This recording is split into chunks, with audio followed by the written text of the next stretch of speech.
পাল academy সেন্টারে তোমাদের সকলকে জানাই আমি স্বাগত।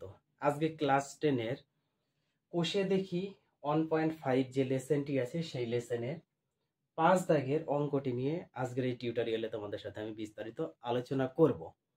তাহলে চলো আমরা বেশি কথা বলবো না, আমরা সরাসরি চলে আসবো 5 নম্বর অঙ্কে এবং 5 নম্বর অঙ্কটি আমরা পড়ব, তারপরে আমরা এখানে সমাধান করার চেষ্টা করব। কি বলেছে? b - c x square plus c - a বাইরে x প্লাস a - b = 0, অর্থাৎ এটা হচ্ছে এক ধরনের দ্বিঘাত সমীকরণ। তাহলে এই যে দ্বিঘাত সমীকরণের বীজদ্বয় সমান হলে, মানে বলে দিয়েছে যে এই দ্বিঘাত সমীকরণের বীজদ্বয় যদি সমান হয় তাহলে প্রমাণ করে দেখাতে বলছে কি যে 2b = a + c। কিভাবে আসবে আমাদের এখন করতে হবে অঙ্কটি। আমাদের যেহেতু কন্ডিশন দিয়ে দিয়েছে, কি কন্ডিশন দিয়েছে? এই যে এই কথাটা লিখে দিয়েছে, সেটা হচ্ছে বীজদ্বয় সমান। বীজদ্বয় সমান তার মানে কি? একটি দ্বিঘাত সমীকরণের বীজদ্বয় কখন সমান হয়? কখন মনে আছে না? যখন নিরূপকের মান = 0 হয়, তখন হচ্ছে আমাদের একটি দ্বিঘাত সমীকরণের বীজদ্বয় সমান হয়। তাহলে তার আগে আমরা আরেকটি জিনিস বের করব। এখানে a বলতে আমাদের প্রথমটা, b বলতে আমাদের পরেরটা এবং c বলতে তার পরেরটা। মানে x স্কয়ার সহ হচ্ছে a, x এর সহ হচ্ছে b এবং বাকিটা হচ্ছে আমাদের c। এখন আমরা লিখতে পারি যে দ্বিঘাত সমীকরণের বীজদ্বয় সমান হবে দ্বিঘাত সমীকরণের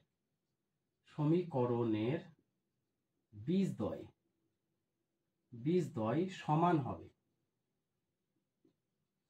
যখন কি এই যে b স্কয়ার, তাই না? যখন b স্কয়ার - 4ac = 0 হবে, তাই না? অর্থাৎ নিরূপক = 0 হবে। তাহলে আমরা লিখতে পারি কি? এখন আমরা কি লিখতে পারি? b square - 4ac = 0। বোঝা গেছে? এখন এখানে আমরা a b c এর মান একটু পুট করে দিই। তাহলে আমাদের প্রথমে আছে b স্কয়ার। b স্কয়ার মানে কি? c - a ব্র্যাকেট বন্ধ করে হোল স্কয়ার -4 * a বলতে আমাদের b - c ইনটু c বলতে আমাদের a - b। আমরা বসিয়ে দিলাম = 0 ছিল 0। এখন প্রথমটা আমরা একটু ফর্মুলা ফেলি, c - a হোল স্কয়ারের ফর্মুলা ফেলি, অর্থাৎ a - b হোল স্কয়ারের ফর্মুলা আমরা ফেলি। কি হবে? a স্কয়ার মানে c স্কয়ার - 2ca বা ac গুণ করলে হয়, তাই না? প্লাস a স্কয়ার, এটা হচ্ছে ক্লাস 7 এর ফর্মুলা, তোমরা সকলেই জানো। কিভাবে এলো? এই যে a - b হোল স্কয়ার সমান সমান a square - 2ab plus b square, এই ফর্মুলা অনুযায়ী আমি এখানে ফেলেছি। এবার -4 আছে, থাক। এবার আমরা গুণ করি। b দিয়ে এই ব্র্যাকেটে গুণ করলে a আর b গুণ করলে ab, b আর -b গুণ করলে -b স্কয়ার হয়ে গেল। এবার -c এর সাথে যদি a গুণ করি -ac বা ca, -b - c গুণ করলে প্লাস bc = 0। বোঝা গেল? পরের লাইনে c square - 2ac plus a square. এবার আমরা এই 4 দিয়ে -4 দিয়ে টোটালটা গুণ করে দিই। -4 দিয়ে যদি গুণ করি -4ab মাইনাস এ প্লাস 4b স্কয়ার মাইনাস এ প্লাস 4ac মাইনাস প্লাস এ মাইনাস 4 আর b সি গুণ করলে হচ্ছে 4bc = 0, তাই না? এখন আমরা একটু সাজিয়ে লিখি। কি কি সাজাবো? a স্কয়ারটাকে আগে রাখি, তারপরে আছে আমাদের প্লাস 4b স্কয়ারটাকে রাখি, তারপরে আমাদের প্লাস c স্কয়ারটাকে রাখি। হলো? এবার রাখবো আমরা ab। ab কোথায় আছে? এই যে মাইনাসে 4টা ab। তারপর আসবে আমাদের bc। bc কোথায়? bc এই যে মাইনাসের 4টা bc। হলো? এইবার ac এখানে আছে 4টা প্লাসের, এখানে আছে মাইনাসের। তাহলে বিয়োগ করে দিই। 4টা থেকে 2টা চলে গেলে আমাদের প্লাস 2 ac = 0। এই জিনিসটা আমাদের মনে রাখতে হবে। এখন দেখো আমরা একটু সাজিয়ে লিখি। কিভাবে সাজিয়ে লিখবো একটু খেয়াল করো।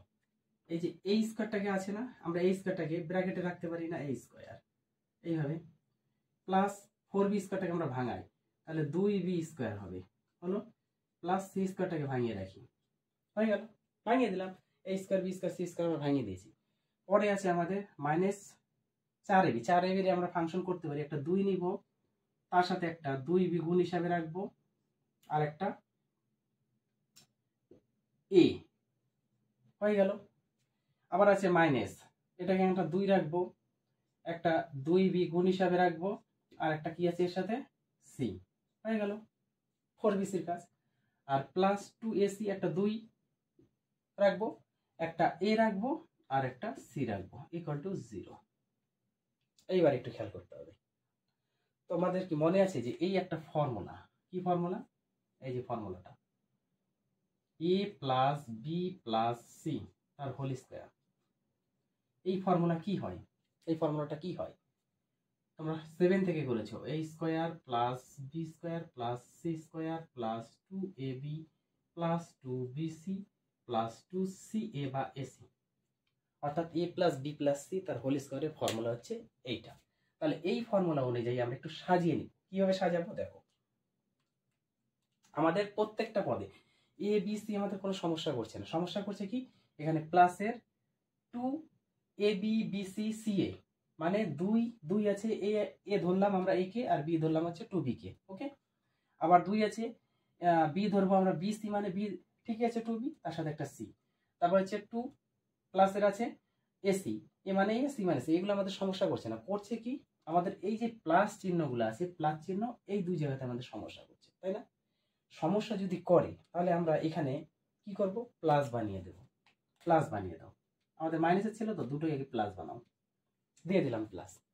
প্লাস যেহেতু বানানো হলো তাহলে আমাদের এখানে এই দুটোতে মাইনাস নেই, মাইনাস নেই তো, তাহলে আমাদের মাইনাস আনতে হবে তো। এবার মাইনাস আনার অর্থ আমরা -2b এখানে এইভাবে রাখি, তাহলে যেখানে -2b আছে সেখানে আমরা মাইনাস দিব, তাহলেই চলে আসবে। দেখো দেখো এটার স্কয়ার করলে 2 × 4b square plus 4b square আছে। এইবার এখানে এবার গুণ করো, গুণ করলে মাইনাসের আসবে, এটা গুণ করে এটাও মাইনাসের আসবে, এটা তো প্লাসের অটোমেটিক আছে। তার মানে আমাদের এটাকে ধরেছি এ, এটাকে ধরেছি বি, এটাকে ধরেছি সি, বুঝা গেল। তাহলে a square plus B square plus C square plus formula 2 এ বলতে আমি এখানে লিখেছি এ আর এখানে লিখেছি বি, তাহলে 2ab হয়ে গেল, প্লাস 2bc বি মানে এটা, সি মানে এটা, হয়ে গেল, প্লাস 2ac এ বলতে এ, সি বলতে সি, বুঝা গেল। এই হচ্ছে এই ফর্মুলা অনুযায়ী আমরা এখানে সাজিয়ে একটু লিখলাম, এবং যেটা সমস্যা করতেছিল আমাদের সেটা হচ্ছে -2b। আমাদের এই জিনিসটা একটু সমস্যা করতেছিল, যেখানে এই যে মাইনাস দুটো ছিল, এবার এই মাইনাস তো হাঁটানোর জন্য আমাদের 2b এর পাশে একটা মাইনাস নিতে হয়েছে, বোঝা গেছে। এবং মাইনাস নেওয়ার পরেও আমাদের প্রত্যেকটা পদ ঠিক আছে, এটা আমাদের কিন্তু একটু মাথার মধ্যে রাখতে হবে, যেন চিহ্ন উল্টা পাল্টা না হয়, তাহলে কিন্তু অঙ্ক ভুল। এখানে আমরা নিয়েছি স্কয়ার করলে 4b স্কয়ারই আসবে। এখানে দেখো প্লাস দিয়েছি, গুণ করো মাইনাসের এটা আসবে, এটা প্লাস দিয়েছি, এটা গুণ করো, দেখো মাইনাসের আসবে, পরিষ্কার। মানে প্রসেস অনুযায়ী আমাদের চলতে হবে, আউট অফ প্রসেসে গেলে হবে না, যে দিক থেকেই তোমরা করো না কেন। তাহলে এটা হচ্ছে সরাসরি আমাদের কিসের ফর্মুলা, এ প্লাস বি, তাই না, এ প্লাস বি প্লাস সি তার হোল স্কয়ার, এ প্লাস বি প্লাস সি তার হোল স্কয়ারের ফর্মুলা ইকুয়াল টু 0, বোঝা গেল। এ বলতে বসিয়েছি, বি বলতে বসিয়েছি, সি বলতে বসিয়েছি। পরের লাইনে আমরা একটু আসি, এ প্লাস মাইনাসে -2b প্লাস সি তার হোল স্কয়ার ইকুয়াল টু 0। পরের লাইনে এ -2b প্লাস সি স্কয়ার উঠে গেলে ওইদিকে রুট হয়, রুট দেওয়ার কোনো দরকার নেই, √0 মানে 0।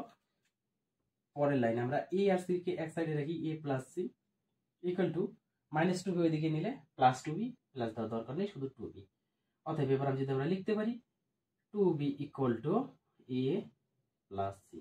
এইটাই হচ্ছে তোমাদের প্রমাণ করতে বলেছে অঙ্কের মধ্যে। দেখো 2b equal to A plus C, তাহলে আমাদের চলে এসেছে 2b equal to A plus C. এটা হচ্ছে প্রমাণিত, ওকে, প্রমাণিত। তাহলে এই ছিল হচ্ছে তোমাদের 5 নম্বর অঙ্কের সমাধান।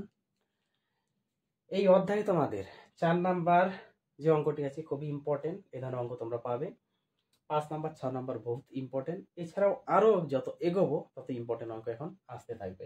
তাহলে তোমরা আমি যতগুলো অঙ্ক করিয়ে দিচ্ছি প্রত্যেকটা অঙ্ক একটু রিভাইজ করতে থাকো, প্রত্যেক দিন রুটিন করে। আমি কথাটা কিন্তু এর আগেও বলেছি, তোমরা রিভাইজ করতে থাকো, তাহলে দেখবে তোমাদের অঙ্কগুলো কোনো রকম সমস্যা আসবে না। তাহলে চলো আবার দেখা হবে পরবর্তী পার্ট নিয়ে, আজকের মতো এখানেই আমি শেষ করছি।